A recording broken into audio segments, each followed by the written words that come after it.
Hello, today is October 22nd, 2015. We, the students of Collin College out of Dallas, Texas, we are here to interview Army Veteran Specialist Robert Lee Ford. First of all, we would like to thank you for taking time out of your busy schedule to this interview with us. Why don't you start off by telling us where you're from and what's your family and just stuff like that. Well, I'm originally from Dallas. I've been raised all over the world, grew up in the military. So I got an opportunity to travel quite a bit extensively as a kid growing up.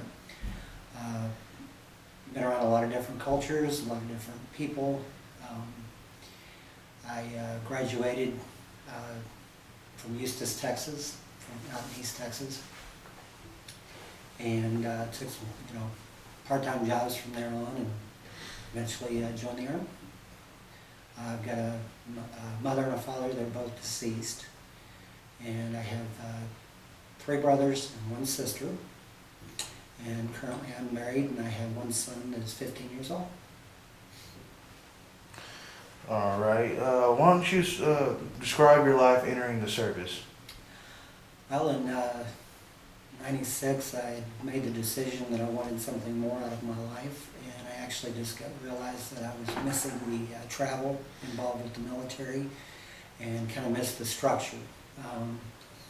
You kind of knew what was expected in the military, and decided to join in the Army after talking with a friend of mine that had just gotten out of the Army and was wishing that he could go back in. And I decided to go down and talk to a recruiter, and next thing I knew I was ready to go. So in February of '96, I shipped off to basic training. Even having grown up in the military, it was still a little bit of an adjustment for myself, because at that point, instead of being a dependent of somebody in the military that didn't really have to answer to the military, I now had to answer directly to the government in the military. So it was a little bit of an adjustment. However, I knew what to expect. I knew what I was going to face going into basic training and then into AIT. Advanced individual training. And I actually think that it gave me an opportunity to a little more organization in my life and a little more direction in my life, build on my responsibility as a person. Okay, if you guys don't mind, I have a question. You just speak about how you grew up in the Army military, or in the Army atmosphere where you're well, when your parents enlisted, you sound like you were like an Army kid. Yes, my dad was. Okay. My dad was actually a warrant officer. He flew Cobras Oh, okay. in the Army. That's a nifty position. In which branch of military did you serve? In the Army.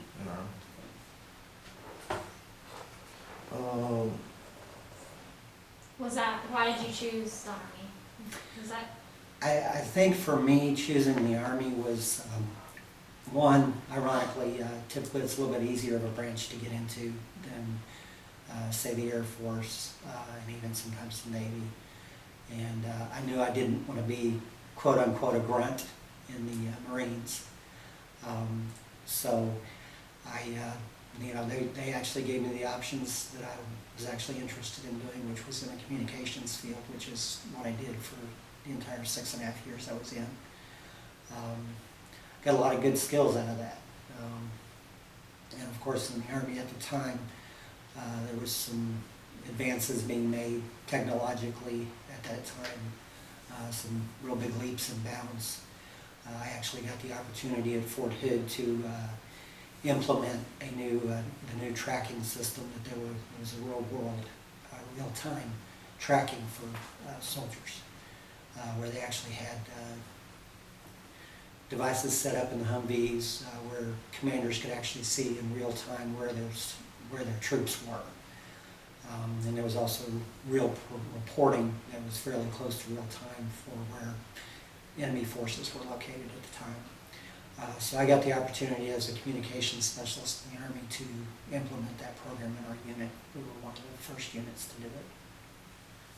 About how old were you when you first got enlisted into the Army?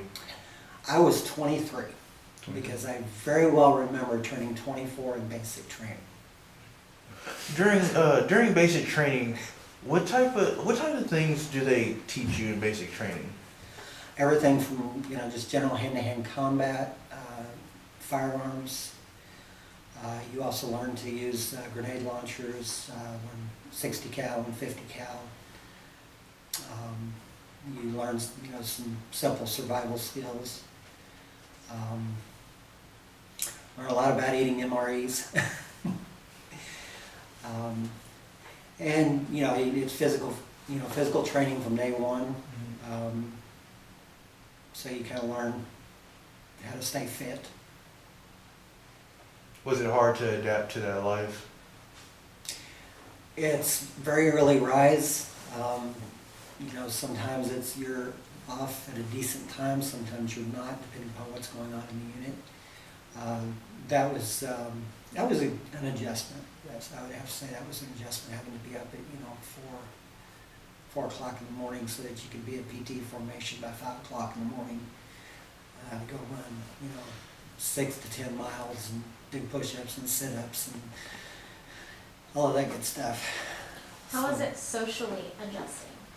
Socially, for me, it wasn't quite as much of an adjustment, just because I was attuned to the military life. Now, it's a different thing, whenever I was interacting with people back home, because you just have a different sense of responsibility, and you have a different aim in life.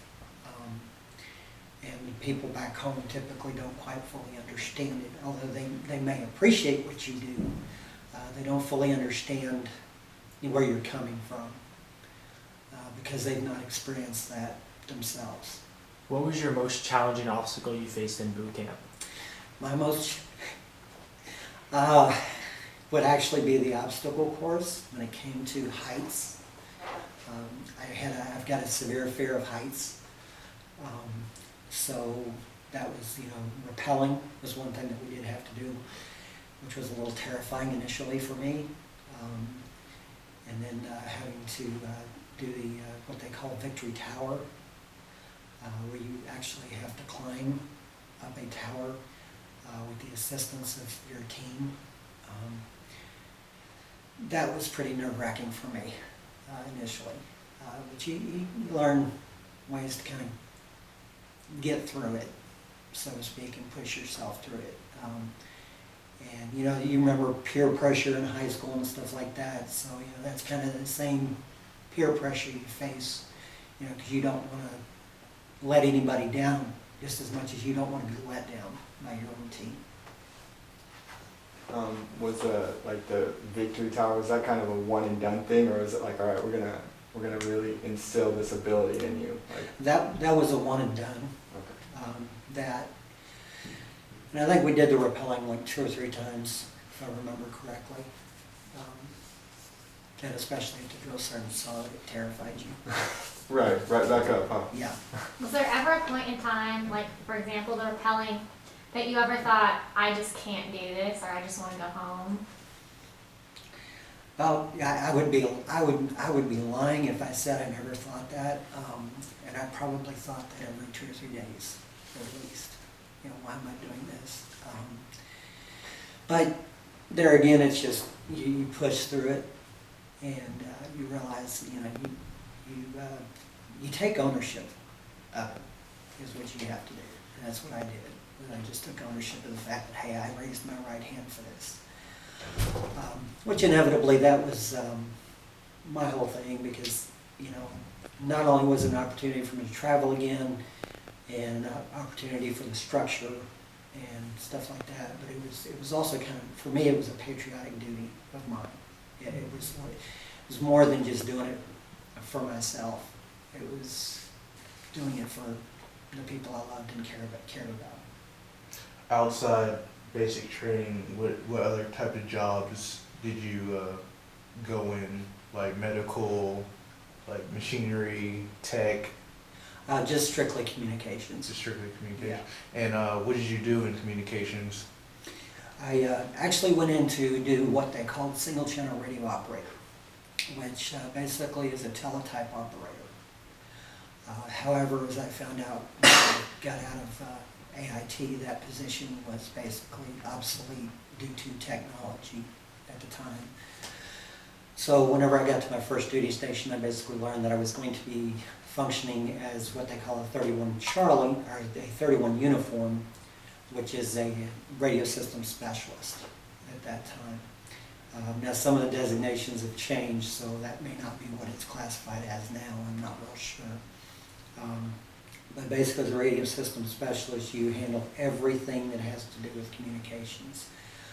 Telephone lines, radio, satellite communication, audio, video communication, because at that time the technology was out to do the conference calls over the internet. And we did utilize that quite frequently when we were in the field. And then also handled switchboards. But I basically handled all the communications from whatever unit that I was assigned to. So tell us about a challenging obstacle that you had to overcome while you were deployed. I was actually in Fort Irwin, California. We call it the Dust Bowl. There's a mountain out there that they call T-Fort Mountain. Probably one of the biggest obstacles I ever had to handle was driving a Humvee up that mountain on a path that was maybe a half an inch wider than the Humvee on the wheelbase. That was probably one of the most challenging things. Second to that, I would say we set up retrans stations in Korea up on mountains, which was probably one of the, this is probably one of the things you'll ask, probably one of my favorite things that I did while I was in was setting up retrans stations. We'd set up a retrans station on a mountain, set an antenna on one side and an antenna on the other to rebroadcast a signal from the unit to our forward units and to our pilots. Sorry, you said you never experienced yourself in a war zone. So were you actually like communicating with people in active combat while you were like stationed in Korea or California? No, these were typically in exercises. Okay. It's as a matter of fact, one of the units I was in, we actually were one of the best performing units out there in Fort Irwin. Whenever we went out to the Dust Bowl, we actually received awards for being one of the best units out there. As a matter of fact, that's where our unit coined we didn't really have a motto at that time, but they coined the motto from then on out for that unit is raise the bar. Okay. So every time we went to Fort Irwin, every time that was our motto, was to go out there and raise the bar. Do you have an instructor that you had that you liked or looked up to, or vice versa, one that you couldn't stand? I would have to say probably the one that I disliked the most would have been Drill Sergeant Kearney. That man was just, he was an airborne sergeant, and he got injured, but we were in what they call a co-op basic training, which is where it would be the equivalent of co-ed, where we had males and females in basic training together. And I think that frustrated him because he couldn't be as hardcore about things as he wanted to be. But he was always telling me, if you don't get this right, I'm gonna chapter you out myself. I heard that probably 10, 15 times the entire time that I was in basic training. Drill sergeant that I probably looked up to the most was Sergeant First Class Cologne. He was real short drill sergeant, very demanding, but also at the same time he was understanding. And he was the one he was our head drill sergeant, and he would be the one that would kind of give you a little a little nugget of encouragement now and then. And I actually ran into him later out in the National Training Center in Fort Irwin, California, while we were out there. And probably like any other soldier would do, when you run into an old drill sergeant that you had, first thing I walked out was, "Hey, drill sergeant, how are you doing?" And of course, at that point, he said, "That's not drill sergeant anymore." you know. But yeah, I would say he's probably one that, you know, he pushed me and he encouraged at the same time. So I attribute, you know, my success through getting through basic training a lot to him. Did you have any breaking points while you were in basic? For me, I would say I never reached a breaking point, just because if I had reached a breaking point, I probably would not be sitting here doing this interview now, because I wouldn't have lasted. So I think there were times I thought I was going to reach my breaking point. And there again, those were times that I think Drill Sergeant Cologne probably recognized that, and he would come along and, you know, "Hey, you can do this," you know, and it was just that little bit of encouragement that I needed. You being in the military, I would assume that you had some friends in the military that you would chit chat in the mess hall. Can you tell us what that's like? At the time that I went in, I would say it's just like, the conversation is pretty much the same as it would be, you know, between any two people anywhere. Aside from the fact, you know, we'd have conversations about, you know, what was going on. Probably where it was the most different would have been while I was stationed in Germany when 9/11 happened. The conversation in the mess hall was a lot different. And it was probably a lot different than what how most civilians would be talking about, you know. Because we had gone down on lockdown. The entire post was locked down. Nobody could leave. Nobody could come on post. Which is stressful, you know, it's stressful for anybody. So the conversations were, you know, it's disbelief. I can't believe this happened. But just normal conversation was normal conversation. There's a lot of talk about home and a lot of talk about family and stuff like that. We try to, you know, most of us try to kind of create that camaraderie, kind of almost like a family unit, especially when you're overseas. You still keep in touch with anybody that you became close with over in Honestly, no, I don't. You know, I've tried to find some of them and get in touch with some of them, but I've not been successful at doing so, which you find to be kind of odd considering Facebook and stuff like that we have now. And I'm sure most of them are on Facebook, but I just haven't found them. It's unfortunately that tends to be the case for a lot of guys in the military. You know, you get out, you're done, you move on. It's not for a lot of not wanting to, you know, stay in touch with those people. It's just things happen, life happens, and you know, I think the older soldiers and stuff were a lot better at it. You know. You've named out a few countries like North Korea, Germany, California. What's it like going overseas to like Korea? Like, how would you, if you sat down with like one of us and you wanted to describe the culture of the different countries that you've been to, how would you tell them for them getting ready to go in? As far as Korea goes, be ready for culture shock. It is culture shock. It's not anything like what we, you know, I say intensify New York 10 times.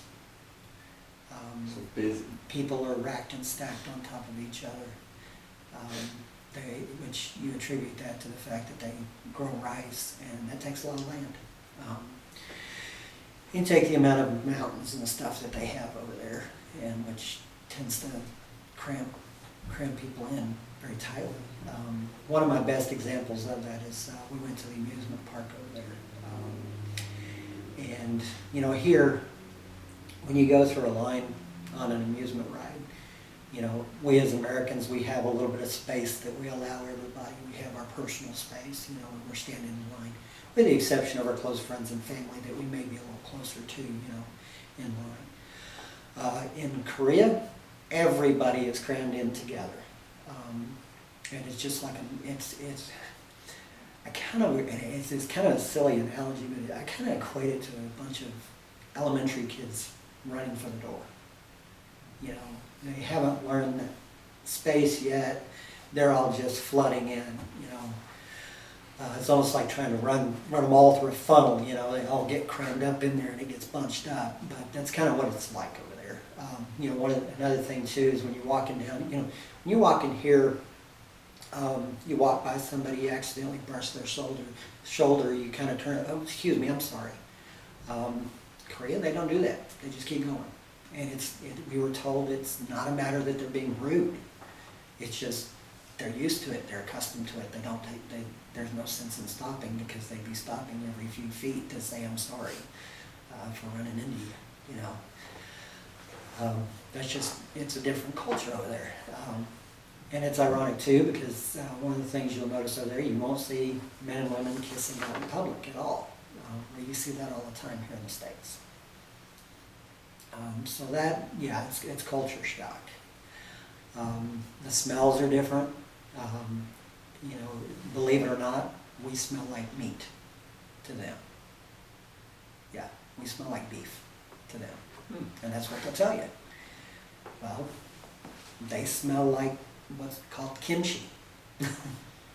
But you can look kimchi up and find out what that is. But it's a very common food that they eat over there, which I actually happen to like, but not something that you want to be eating all night and then go out running the next morning because everybody will smell it. It's pretty stout. What about Germany? Germany? I equate Germany more to what Texas used to be like years ago. For the most part, very friendly. And I attribute a lot of that to the fact that we have a very large influence of Germans and stuff here in Texas. So, you know, it's a very friendly country. Language is the only barrier, you know, that most people encounter over there. But for the most part, everybody learns English. All the Germans have to learn English. What were the Germans' reaction to the military, to the U.S. military? I know whenever I was a kid, it was not as well received as it is now. It's more well received now. I mean, I never encountered anybody that didn't like U.S. soldiers or didn't really like, we don't want you here. And I attribute a lot of that to the fact that a lot of the places that soldiers hung out, the Germans that may not have wanted us there probably didn't hang out there. I mean, I ran into Germans that wouldn't talk to us or acted like they didn't know how to speak English. But as I was told by one German young lady that I was dating over there at the time, that they all know how to speak English. Did you have to learn any new languages did you try to learn any new languages while you were over there? I tried to relearn German while I was over there. I had learned German when I was a kid because I was over there when I was like 8, 9 years old when my dad was stationed there. So I figured when I went back it would be fairly simple and easy for me to pick German back up, and it was not. I mean, there's a few phrases and stuff like that I do remember, but it's, you know, for the most part, I had a very difficult time trying to pick it back up. While off duty, and I'm pretty sure they gave you a little free time, what did you do?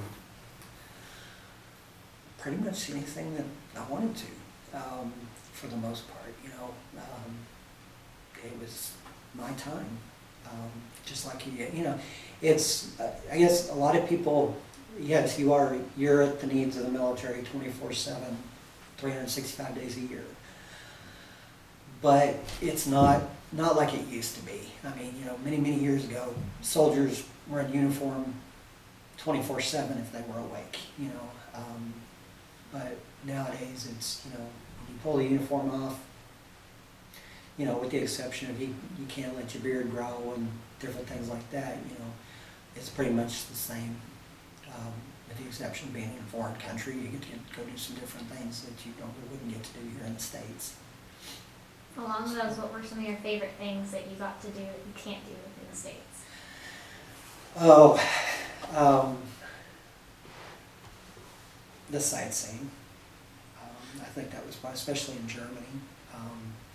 I love nothing more than just going and hopping on a bus and then go get on a train and, ride through the countryside in Germany just to see. It's a beautiful country, but a clean country. So tell me about some of like your peers, like your fellow soldiers that you interacted with in the military, and a little about your CO, your commanding officer. I would have to say, as far as COs go, my favorite was my CO in Korea, actually, Colonel Buffkin. That man was, it was funny because we kind of referred to him as the 5th grade colonel because he was really short. But he was one of my favorites. I had a great time serving under him in Korea. Learned a lot from him. I actually got to work as a sergeant major's driver in Korea for a while, and so I got to work closely with the colonel as well. And just in general with my peers and stuff like that, it's just like any other, friendship for the most part. Aside from the fact that you're a little different because you're serving in the Army. You talk a little different as far as, what the conversations may be. But we talked about the women, we talked about the family and friends and, what we were going to do on the weekend or, what movies we wanted to watch or what we wanted to watch on TV, what video games we were going to play, card games or dominoes, which dominoes was prevalent in the military. So I had to learn how to play dominoes. So it didn't feel like there was like some sort of, something interfering with was it like a friendship almost? Yeah, it was. With the exception of him being the commanding officer, the superior. Yeah, I mean, it's that, and of course, any unit, it was always a fine line between what they call fraternization and, you just have to respect the rank, you have to respect the position, and you have to maintain that decorum, all the time. Your sergeant in uniform was sergeant, and out of uniform, he was still sergeant. Now there's some of them that don't necessarily abide by that. They go by first names and stuff like that. But I didn't. I kind of held myself to a little bit higher standard, and I think a lot of that had to do with my dad having been in the service. So what were some of the leadership traits and the creeds you learned? Leadership traits that I learned? Lead by example is probably one of the biggest things that I learned. That, and stepping out of your comfort zone, because I did have to do a lot of that. And, in order to lead, you have to be willing to step out of your comfort zone. I also learned how to, speak up, and how to, assign tasks.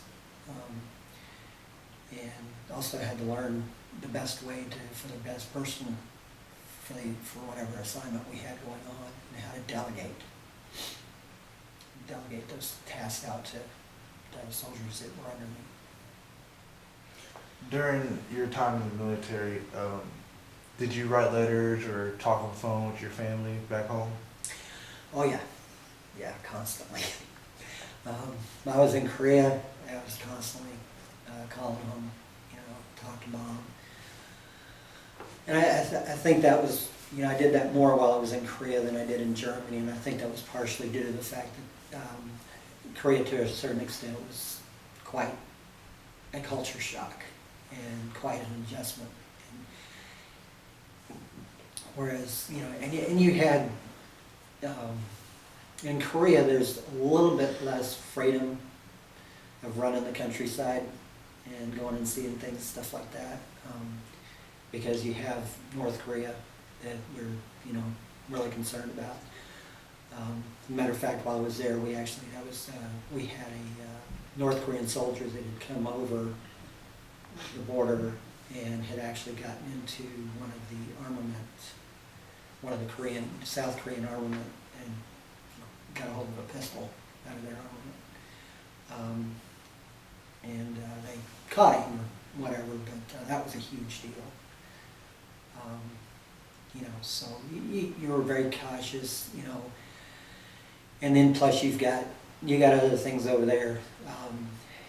You hear the stories about soldiers that were they got found in a hotel room cut open with their kidneys gone, stuff like that, for black market.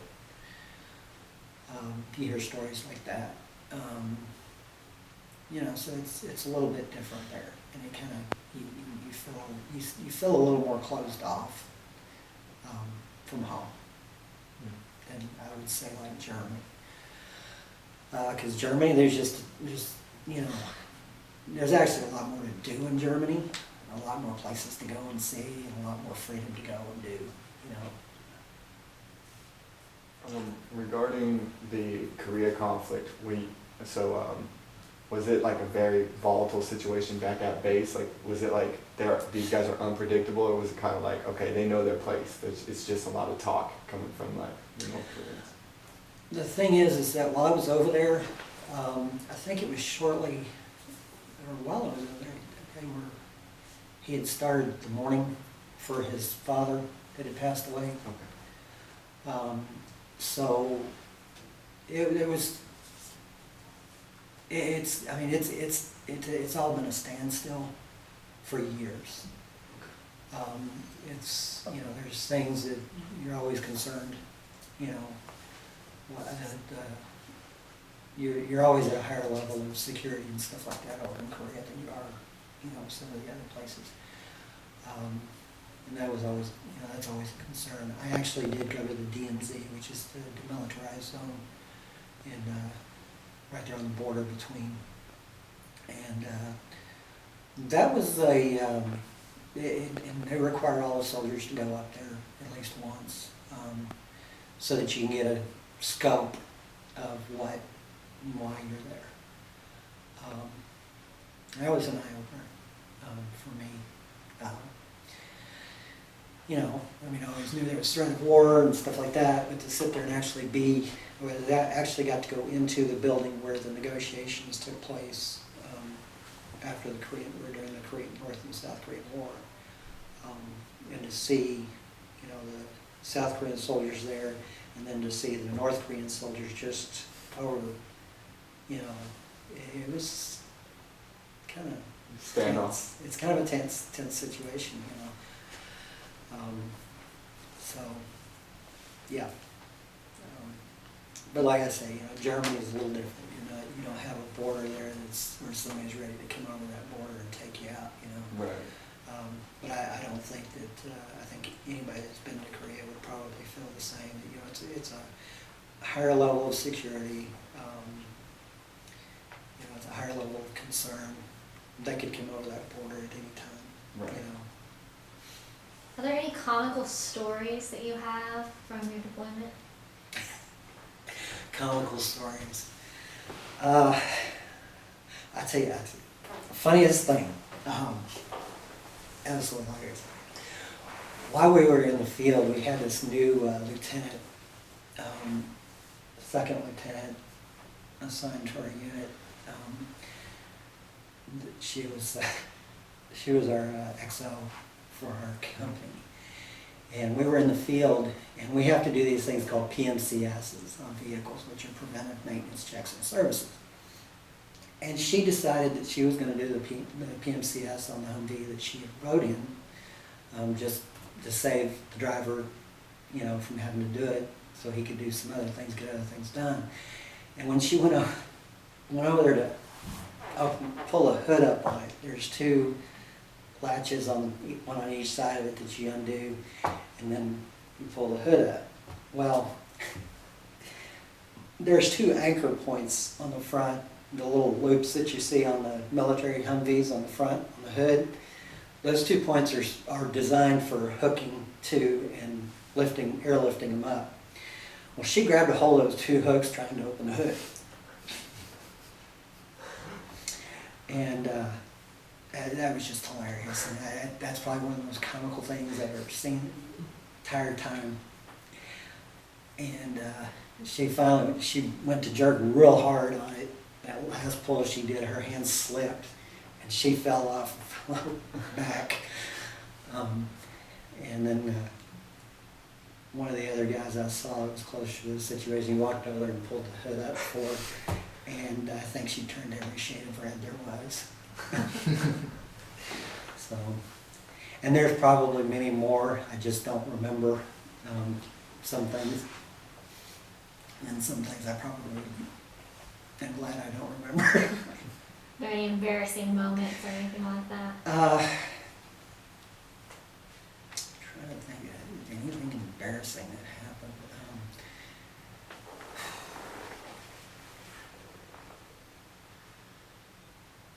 I get, you know, and it's funny too, because most people probably wouldn't think this to be embarrassing, but for me, it was kind of embarrassing.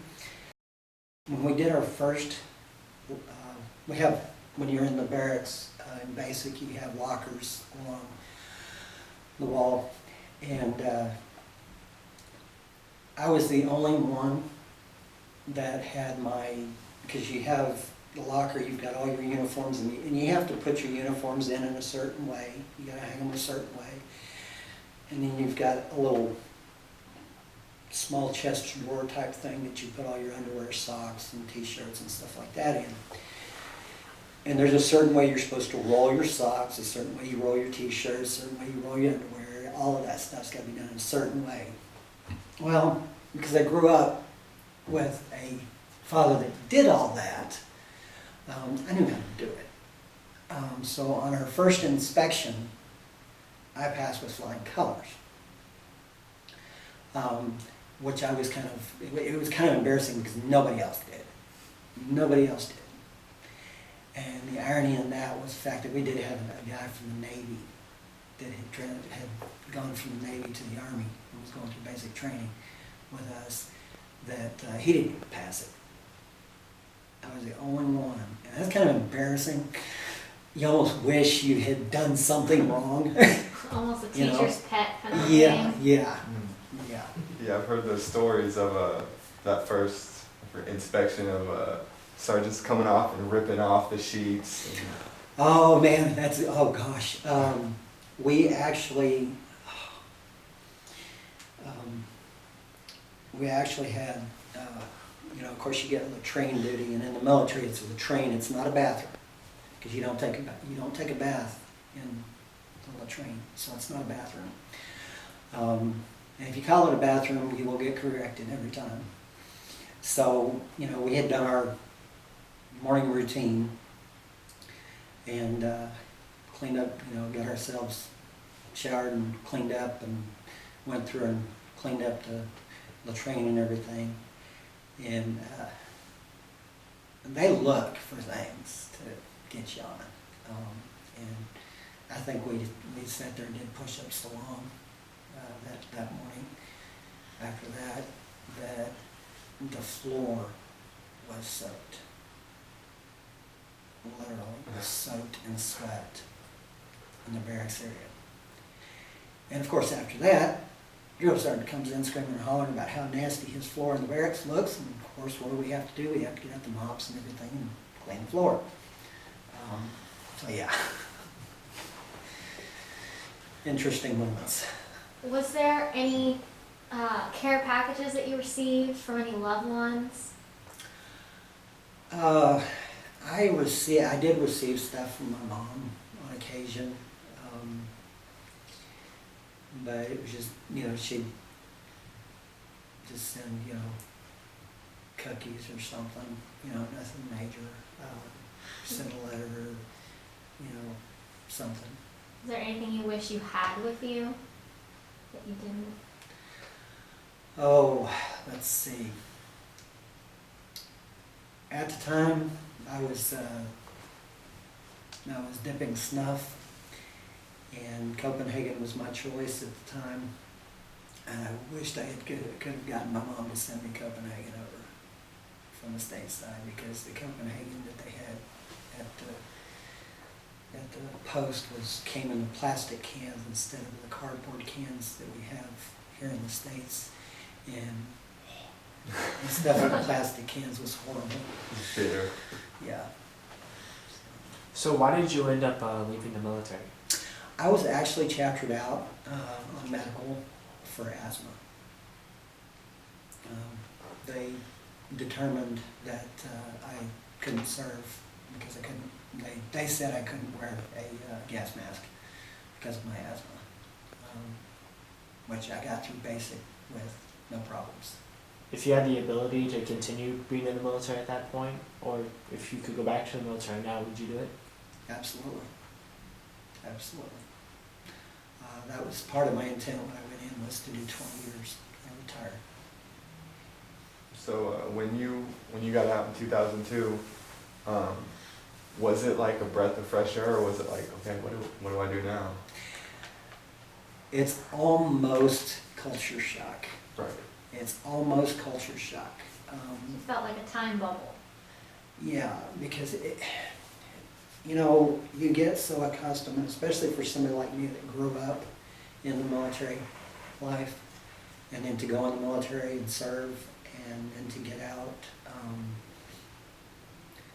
You almost, because you hit the civilian world, and although it's not like learning a new language or learning a whole new culture, but it's trying to integrate back into that life, the civilian world. It's an adjustment. You're used to a certain amount of structure, on a daily basis. You're used to Order. and organization. My wife gives me a hard time because anytime we go to pack to go somewhere or something like that, she'll pack some stuff up, and I go in there and I rearrange it every time because it's not the best fit. Because that's one thing I learned in the military, was how to get things to fit the best. What my wife can fit into this much space, I can fit into half that, because of the way that I learned to do it in the military. So that's, it's different things like that that are a little frustrating. And even too in the job, in the civilian job world, there's a certain way that military expects people to, carry themselves and to interact in a work environment, and it's not that way in the civilian world. People are far more candid. People are far more judgmental. People are far more critical, in the civilian world. When you're given a job in the military, you're told, here's your job, this is how you're going to do it, go do it. It's not a matter of asking why do I do it that way. Okay. It's you go do it the way you were told to do it. As I learned very quickly, which I didn't ask a whole lot of questions, I just did as I was told, because I knew the structure in the military. Most times when you did what you were told, the way you were told to do it, you understood why you do it the way you do it by the time you're done doing it. That was, and then, in the civilian world, you're, given a task, and here's your task, do it, you know. And a lot of times not a whole lot of direction. Right. And that's one thing for military people is that they're accustomed to being given a direction, you know, so that's an adjustment. So you kind of have to make your own adjustment, you know, you're going to have to figure out a way to kind of find a compromise, you know, between the way things were in the military and the way things are in the civilian world. Because most civilians will not take too well to that kind of structure. Right. When you got back in 2002, how did you react to seeing your family again? It was great to be home. Although I didn't immediately go home. I actually went to South Dakota, where at the time the mother of my daughter that I have, another previous relationship that I had, was staying, and I had gone there. But I did go home shortly thereafter to visit family and stuff like that, after I got settled. But I think it was great. It was great to see family again, and great to be home, you know, to a certain degree. In like media, like the Army's typically portrayed as being a like more, I guess like off the cuff, salt of the earth kind of environment. Like, I guess like insults are more a way of joking. Did you notice that like people get like more offended outside of civilian or in civilian life compared to military life? Yeah. Although when I was going through, like I said, there's you know, they were integrating, you know, co-ed basic training. But I think when I went in, it was becoming a more kinder and gentler Army. Okay. Than what was previously. There was a lot of political correctness Right. in the Army. So, you know, it's, I guess a really good example of that was, you know, one reference to one of the soldiers that I was asked about. My drill sergeant, I told him, you know, it was the black soldier that I was working with, and because I couldn't remember his name, and I was actually corrected that there were no black soldiers in the Army. There are only green and dark green soldiers in the Army. One of the other things, political correctness, there was used to be what they called Indian runs, which is basically the last man, yeah. And, but it was re-termed last man up, you know. So it's changed a lot. You know, we all see the movies and stuff like that, what it used to be, which even sometimes, you know, it kind of exaggerated. But, you know, like Full Metal Jacket's a prime example of one that kind of gives you a sense of what the military was like, you know, years ago. Whereas today it's a kinder, gentler Army, a lot more political correctness. How has the military affected your life, and do you think there's any downsides to the military? Downsides in the military, and I think the most common is being away from family. You know, being away from family and friends would be really the only downside that I would say I encountered when I was in. I always feel that I'm a better person for having served. You know, like I said, it changed me. A lot more responsible than I was before I went in. I think a little different, you know, and I attribute, you know, another thing too that I attribute is that my ability to easily adapt to different people. You know, whether they're this different race or different culture or whatever it is, you know. I've learned how to adjust and, you know, it was enjoyable for me. I actually had overall a very good experience in the service. If you had anything to say to future generations that are going to watch this video and they wanted to go into the military, what encouragement, what type of warnings would you give them about joining any branch of military? I would say to any of them, do it. It's worth the time. You learn a lot of skills in the Army, or in any branch of the service. You're going to learn a lot of skills that you don't necessarily get in the civilian world. It's a very good learning arena for leadership skills. Probably the warnings that I would give is, when you're in a foreign country, be cautious. Thing is, you don't want to run around by yourself. You always want to have your buddy. Somebody that's got, as we like to call it, somebody that's got your six.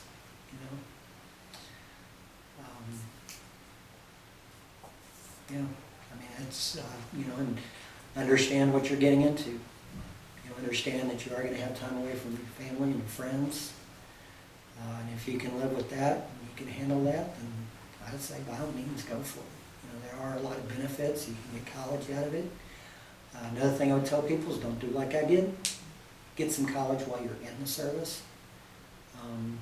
That way when you get out, if you have plans of getting a master's or anything like that, then you've still got your GI Bill to pay for that. So get every bit of training, every bit of college that you can get while you're in the service. That way when you walk out, you got a lot more to walk into a job with, along with the fact you can get started, on getting your master's if that's what you want to do. Is the GI Bill, is it limited to like how long it pays for your college, or is it just... Yes, it is. Oh, okay. Yes, it is. Are you enrolled in any school or? Yes, I am currently enrolled at Collin College. I'm working on a business degree currently. Still in decision as far as whether I'm going to continue on a business degree or if I'm going to go for a degree in IT. And I'm actually on the post 9/11 GI Bill. All right. Well, once again, we'd like to thank you, Mr. Ford, for coming out and sharing your time with us on this interview, and we appreciate your service for what you do. Well, I appreciate y'all's appreciating that, and I really thank you for having me, and I was very honored that y'all chose me. Thank you, sir.